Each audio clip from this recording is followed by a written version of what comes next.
Sazan'ın hileftu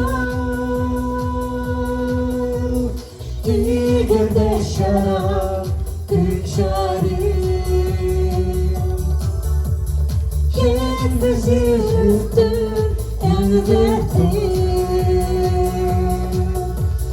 Şazkadım seni başozim Şala haykaram gözümsün Alnımda akhan soğuk olmaz Aylanıp gider kıyacağım Seni başını alıp olmaz Taza gider soracağım Gözümde kazan başlayacak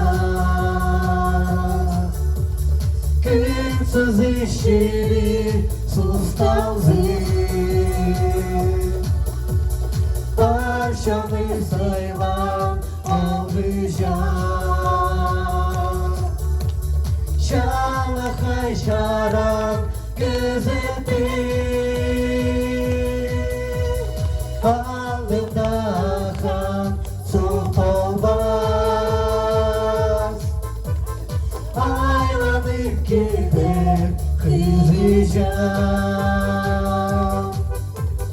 Senin başını alıp olmaz Gaza gider soracağım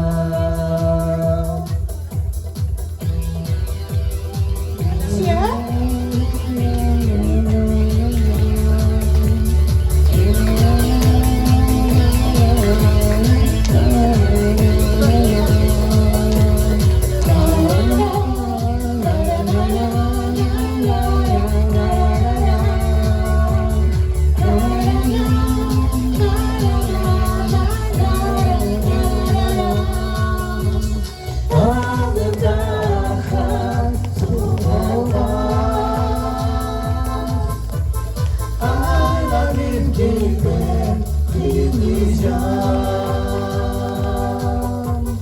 Senin başını alıp olmaz Kazan girde